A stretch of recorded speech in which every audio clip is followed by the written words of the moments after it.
an allergic reaction. Yeah, and it wasn't. It was his kidneys beginning to not work and his body retaining fluid. Fame and money can buy a lot, but they can't buy your child's health back. These are the sons and daughters of rap royalty who woke up one day to life-altering diagnoses, and one of them almost didn't make it out of the hospital alive. Corey Bays, daughter of Snoop Dogg. Most people know Snoop as untouchable in hip-hop. Long Beach legend, pop culture icon, a man who's dominated the game for over 3 decades without slowing down. But behind all that, there's been a private battle fought by his youngest daughter, starting when she was barely school-aged.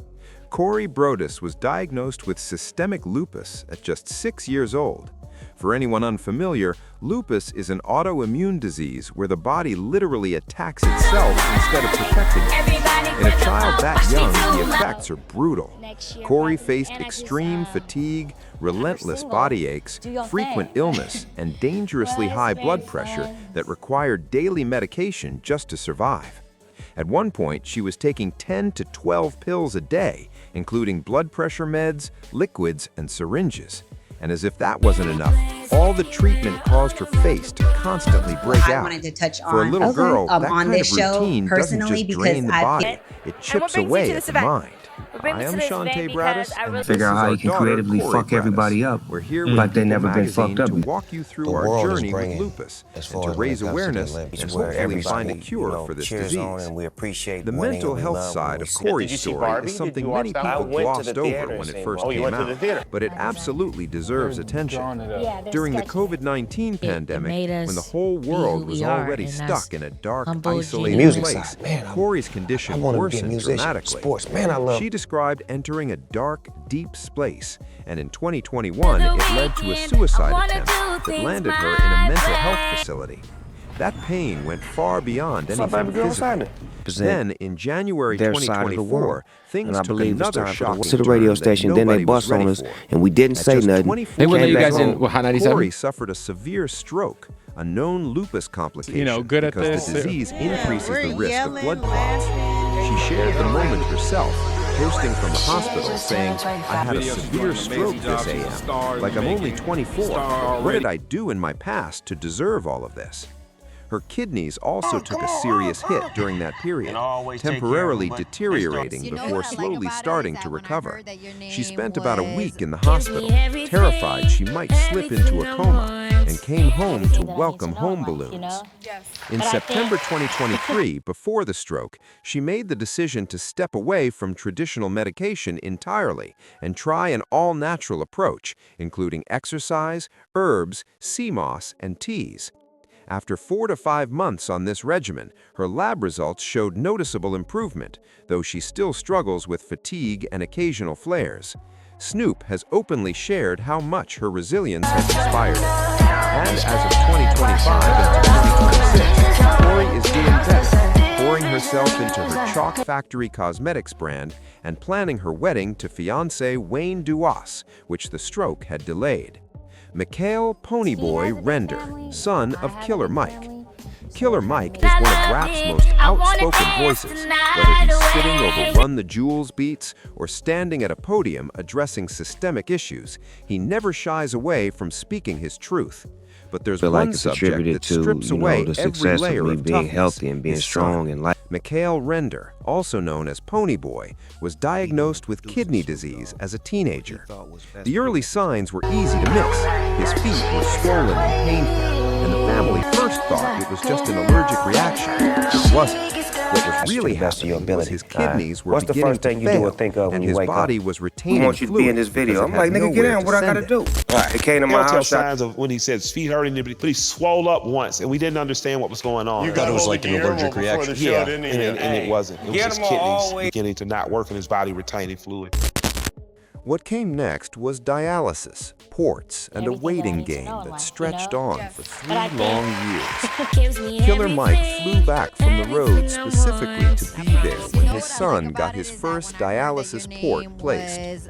He shared what it felt like standing next to his boy as the anesthesia kicked in, watching him go from nervous laughter to tears and then disappear through the operating room doors.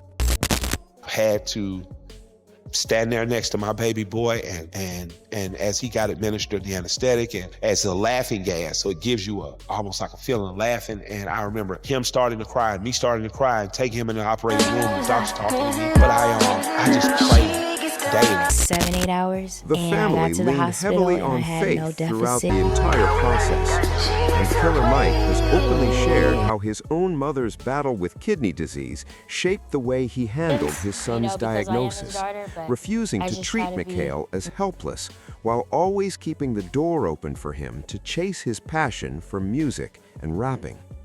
Then came timing so unbelievable it almost feels like fate. On February 5th, 2024, the day after Killer Mike won his Grammy Awards and was briefly arrested outside the ceremony, his son, Mikhail, received a successful kidney transplant. The new kidney began working immediately. Killer Mike made it clear in every interview afterward that the transplant meant infinitely more than any award. He said, "God is good," and described his son as healed. Exodus Simmons, son of DMX. DMX left behind one of the most complicated and emotional legacies in rap history when he passed in April 2021. But before all that, he had a son with his fiancée, but they never been fucked up. Lindstrom, a boy named Exodus, and that child entered the world already carrying on this a heavy show burden. personally because Exodus Simmons was diagnosed with stage 3 chronic kidney disease shortly after birth. At stage 3, roughly half of normal kidney function is already gone. The kidneys are struggling to filter properly. Without careful management, the condition can progress into something far more serious. For a baby who just arrived in the world, that weight lands entirely on the parent doing the managing. Desiree has carried that weight, monitoring his potassium and creatinine levels with frequent blood work, restricting high potassium foods from his diet, and keeping him on a strict schedule of to the radio doctor station, then they visits bust to on us, ensure and the we didn't say disease nothing. doesn't They wouldn't let you Came guys in back what, Hot 97? It's stable. Exodus is stable. He's been stable good at since this. we're yelling, he's still stage 3 kidney and Video, she's doing an amazing job. She's a star in the keep making. his, keep his potassium down. You can't eat no high potassium foods. He goes to the doctor, very often. And always I take make care sure of that what his correct they levels is You at know the what I levels like that it about needs to it be is to that keep when I him heard their stable. name And was gives me everything. He's so strong. He's been strong since he came out of my stomach. The recovery was long and genuinely brutal. He dropped from 220 pounds down to 170, had to relearn how to walk, and missed his entire freshman season at UCLA. Shaq has described that period as the most terrifying of his life, saying the only question on his mind was whether his son was going to wake up from that surgery. Sharif did go on to play college basketball at UCLA and LSU, and even had a stint in the G League. But additional knee surgeries eventually forced him to step away from chasing a professional career. He now focuses on fashion, business, and mentoring young people who are dealing with heart conditions themselves. So, which of these rappers' children shocked you the most? Your son doing? Your son had heart surgery as well. My son is excellent, and during that time, it was very traumatic. Yeah. On the way to the surgery, he was very nervous, so I had to make I feel up like something. it's attributed So this is a story I made the up. success He was of me shaking being trembling. healthy and I being said, strong "Hey, and life. you're about to go to surgery. It's going to be a beautiful nurse come in. Her name is Anesthesia." Now around 9 or 10 years old, Exodus has grown up without his father, and Desiree has said the grief of that loss is something she and her son navigate together. Raising him while honoring DMX's legacy is both a challenge and a source of motivation for her. To the best What of your makes ability. this story What's the especially first thing you do or striking think of is when you how wake up? Exodus We himself want you to be in has this video. stepped I'm like, into nigga, the get out. What I awareness gotta do? space, It came to my participating in 7-8 efforts hours, with the and I National got to the Kidney hospital, Foundation and I of had Greater no New York deficit. to spread the word about kidney disease in children. A kid that young, facing such a heavy diagnosis, and already turning it into something bigger than himself. As of early 2026, his condition remains stable and managed, with no reported decline. Onyx Williams, son of Juicer WRLD. This one is different from the others in the worst possible way, because it's a story that's still unfolding, and the weight of it is almost unbearable. Juicer Lord is a rapper out of Durham, North Carolina, real name Raheem Williams. He's not a household name nationally, but in his lane, he's put in serious work. And in December 2024, just 2 days after his son Onyx turned 4, his entire world shifted. Onyx was diagnosed with high-grade glioma, a rare and aggressive form of brain cancer. High-grade glioma grows fast and responds poorly to treatment. The prognosis for kids with this type of cancer is one of the most difficult in pediatric oncology. On this show, after the diagnosis, doctors perform surgery to remove as much of the tumor as possible, then put Onyx on intensive radiation therapy 5 times a week.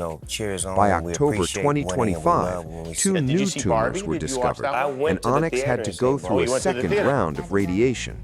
He was just 5 years old. What Juicer Lord has done in response to all of this speaks volumes about who he is as a father. Instead of focusing solely on medical bills or treatment schedules, he's been using social media, a GoFundMe, and every community connection he has to create real experiences and lasting memories for his son. He talks about Onyx as a sweet, loving to the radio station, then they bust on us, and we didn't say nothing. They wouldn't let you guys in. The goal isn't just to treat the disease, it's to make sure Onyx gets to actually live a childhood, no matter what the treatment schedule looks like. As of late 2025 into early 2026, Onyx is still alive and still in active treatment. His father continues rallying the community around him and speaking openly about both the emotional and financial toll pediatric brain cancer takes on a family. This story isn't over, and the family is still in the fight. Sharir O'Neal, son of Shaquille O'Neal. Shaquille O'Neal is one of the most dominant athletes and personalities to ever step into hip-hop crossover culture. He released multiple rap albums, including the certified gold Shaq Diesel, and carved out a real lane in music alongside his Hall of Fame basketball career. But in 2018, something happened that made all of that feel small. Sharir O'Neal, then 18, was discovered to have an anomalous right coronary artery, a rare congenital heart defect affecting less than 1% of people.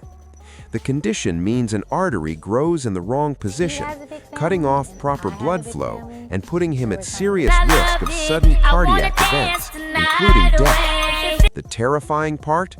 The signs had actually been there as far back as age 5, when Sharir was treated for rapid heartbeats. But the full scope of the defect wasn't caught until a routine basketball physical at UCLA, when a heart monitor picked it up. Sharir underwent open heart surgery in December 2018 to reroute the artery.